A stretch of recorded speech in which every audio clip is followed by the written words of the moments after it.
Good morning जय श्री जगन्नाथ मोर आउ गोटे नुआ वीडियो को समस्त को वेलकम करुँची। पिठाटी मु रज संक्रांति दिन करी वीडियो एडिटिंग करिया को टिके टाइम लागला लेट हो गला वीडियोटा पोस्ट कला बेलू को प्लीज समस्त टिके लास्ट जाक देखिए। ओडिशार भाइराल पिठा क्षीर पोड़ पिठा आसतु बनैबा।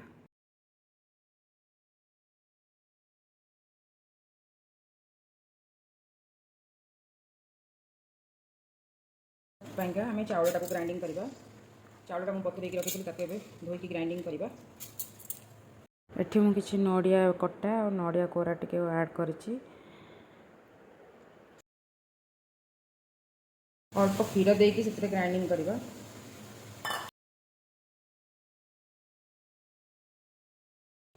मुझे भल से ग्राइंडिंग कर देछि देखंतु। चलते ये प्रस्तुत करवा क्षीर पोड़ पिठा।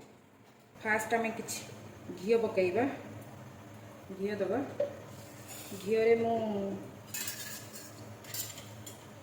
काजू बादाम काटिक रखी नड़िया पकईबी। भाजीदबा तेल घी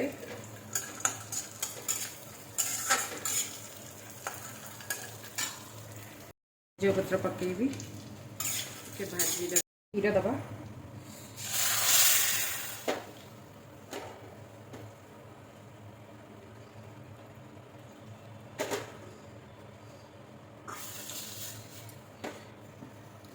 क्षीरटा टिके फुटवाक छाड़ा। क्षीर एबे किछि गोलमरीच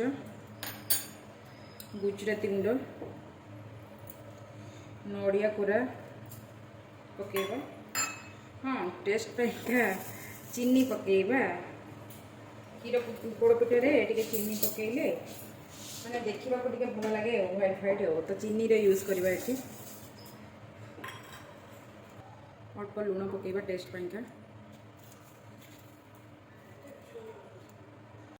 थिबा बाटण को पकेबा। एबे पकेकी जंतीबा।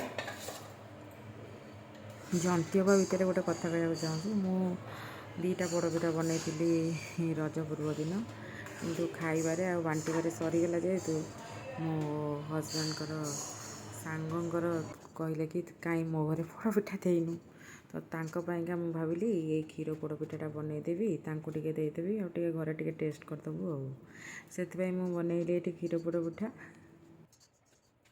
सतरे क्षीर पोड़ पिठाटा बहुत सॉफ्ट होता आउ टेस्टी भी लगुला। एमती सारा पर मु प्रेसर कुकर घी देकी भल से चारिपटे लगे मारिदेची।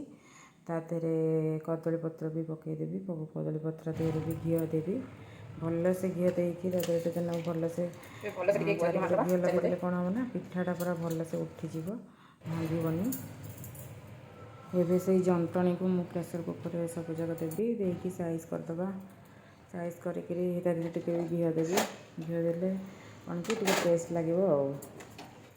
समस्त को मोर धन्यवाद मो वीडियो टी देखुवर। आउ जदि मो वीडियो भल लगे ताले लाइक कमेंट शेयर सब्सक्राइब मो चैनल को जमती करेंगे। जय श्री जगन्नाथ। घी बुलेदबा। घी भल से साइज करदबा।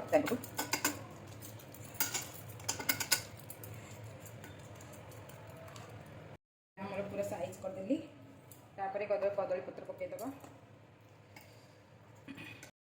प्रेसर कुकर ढाँकुणी देदेबा। गैस रे बसैबा 45 मिनट रु घंटे देखिक सिम रे बसैबा। 1 आवर पर मु प्रेसर कुकर तौल को काढ़ी आनी। पिठाटा को लेउटे दबा गोटे प्लेट रे काढ़ी।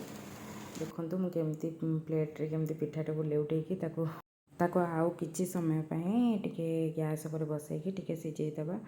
आउ टिके लाल लाल पड़गले अल्प समय 15-20 मिनट पाइका बसईदेले सेटा हो आम काढ़ीदबा। आमर रेडी गला एबे क्षीर पोड़ पिठा। सतरे बहुत सॉफ्ट आउ नरम होता टेस्टी भी लगुला।